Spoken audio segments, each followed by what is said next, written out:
Hello everybody, welcome back to another monthly housing market update for the Milwaukee metro and surrounding areas. My name is Jacob Sheets. I'm a realtor and investor, founder of the Jacob Sheets real estate team, brokered by eXp Realty, spanning everything from Milwaukee to Madison real estate. Now, if you're interested in getting connected with me or anyone else on my team, feel free to either leave a comment below with any questions or wanting to get connected. I also have a Calendly link below. You can reach out to me. And of course, you can connect with me by liking this video, subscribing to my channel, and ringing the notification doorbell below so that you don't miss any of my future videos. So with that, we're going to dive in and answer all those questions. Are we in a housing bubble right now? Are things going to get crazy this upcoming summer, or is it going to cool off because of rising interest rates? We're going to look at the trends from the last couple of years all the way back to 2015 to answer those questions in a digestible way, but also one that makes a lot of sense visually. So let's dive right into it. If you're returning on my channel, you'll be very familiar with this Milwaukee metro housing market graphic. We have the active listings, sold listings, median price per square foot, months of supply, and median days on market. So we'll go through each one of these just very, very quickly at a high level before we dive into actually seeing the trends on a more linear graph going all the way back to 2015. Our active listings here are down year over year, down 12%. So this is how many available properties are out there and active on the market. So we have less available than the year before. So going from 2,500 to 22.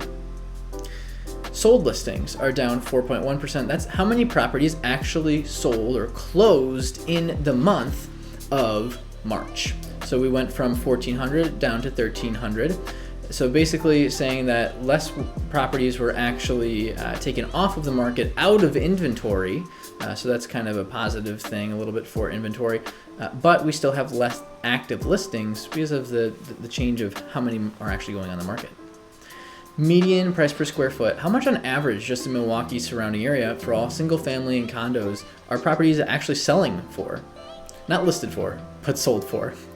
Went up from $157 per square foot to $176 per square foot right here. That is up 11.5%. Now, months of supply, we're on 1.7. A very quick reminder, I always share this. Most people say that a 6 months worth of supply is a balanced market. Anything beneath that is sellers. Over that is a buyer's market. Some will say 4 to 6 months with how competitive we've been lately. So what that means is if there was 100 houses on the market last month, let's say 2 months ago, and then 1 month ago, 100 properties sold, that's saying we only have, 1 month worth of inventory. We're at 1.7 months of supply. Basically, if we didn't have any new properties coming on the market at all, zero, they just completely dried up and stopped, we would only have enough to service the current rate of people buying for 1.7 months, down from last year's 1.8. So very crazy low in general seller's market. Now, if you want to see months of supply from a city perspective, something that's super hyper local, you live in Cedarburg or Grafton, Mequon, the North Shore area, or maybe the Waukesha area as well. I have all of those statistics as well. Just reach out, put a comment below saying I would like to see the statistics for Cedarburg or for Grafton, and I'll be able to give those over to your way. Okay. So next up would be days on market. How long are they taking to sell? They're going about 15% faster than they were last year. So 32 days on market versus the 27 that is this year. Now, if you want to take a screenshot and actually see and save for later, month over month, what has been happening, you can go ahead and reach out right here, take a screenshot, use the February stats, you can zoom in later, and then right here are the March stats, so you can actually see side by side, and everyone really liked having a rolling 3 months visual as well. So I will share that with you and go show you the 3 months side by side. We have both from January, February, and March of 2022. Take that screenshot, take your time to go over it, and dive a little deeper in your own time. So now time to answer those really big questions, right? Are we in a housing bubble? Are things going to explode because of the big upcoming interest rate hikes and the ones that we've been seeing coming all the way up to about 5% currently? I will be showing you, well, again, compared to 2015 to now, what that actually looks like for historical trends so we can estimate appropriately what might be happening coming soon.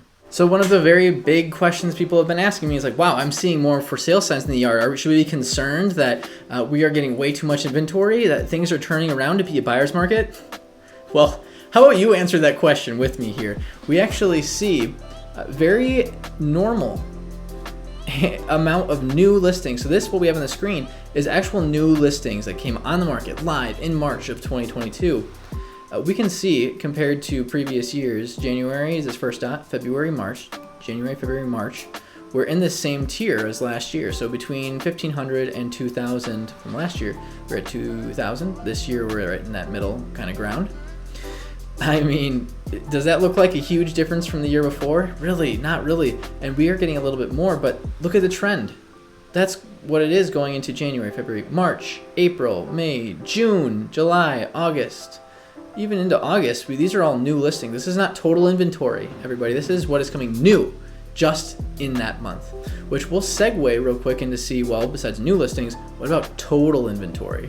In the big picture of things, we're at the total inventory of just over 2,000 properties still on the market going in here at March because they're getting scooped up just about as quickly as they go on the market. Going back to 2015, we had 6,000 total properties on market. Now we're at that 2,000. Are we going up in total inventory? Homes for sale, where we're not totally bottoming out? Yes. That is a good thing. That's a very minor amount of relief for the people out there, especially the buyers. But it's more due to seasonal concerns and less about even the interest rates coming up and other outside factors. It's mainly seasonal. Now, if I would be going, oh yeah, the interest rates changing, all these other things really impacted it. If I start seeing, so stay tuned in the next couple of months, if I start seeing this chart go way up to here and it just juts up, we know that, whoa, more inventory has been coming because of these new rates, because of whatever's going on in the market. And we can go, wow, get ready for some sort of big adjustment. But right now, we're still in all these trends from year over year going at a nice downward angle with very seasonal, very predictable. Even during these last 2-3 years of the pandemic, it's predictable. So what do we have to predict coming up? A little bit more of inventory coming into our summer market. We'll see if we can crack over 4,000. My estimate with the way things have been going and the houses I've been running over and going towards for buyers is that most likely, I bet we're not going to crack over that 4,000 mark. Something big changes, we'll find out, but that's my guess. And now that we know the total amount of inventory, we can just show you visually because I love seeing things visual. This is month of supply. Are we in a housing bubble? Is it going to burst? Well, sure.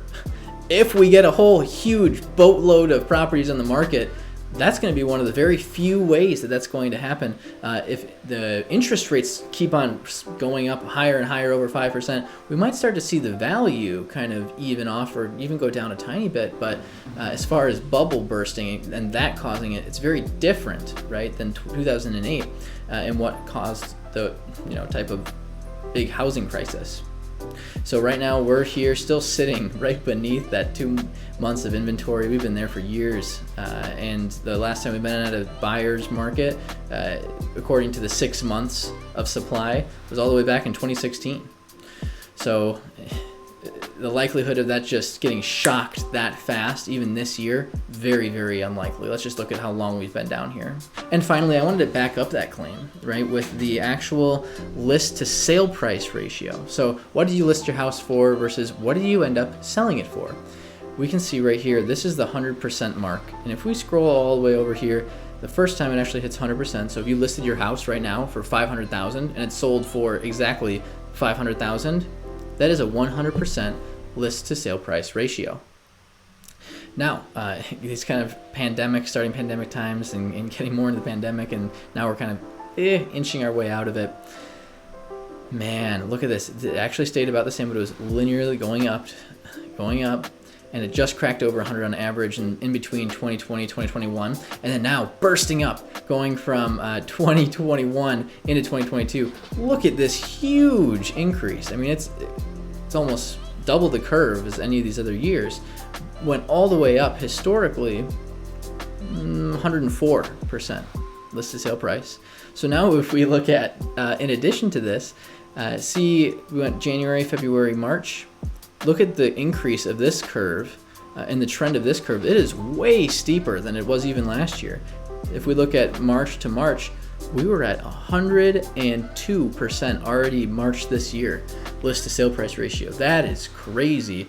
And now compared to last year as well, the highest we got is 104%. We may be creeping in and over that coming up soon. Now, if rates continue to go up, prices go down a little bit, my estimate is that it'll actually flatten out a little bit more than we've seen.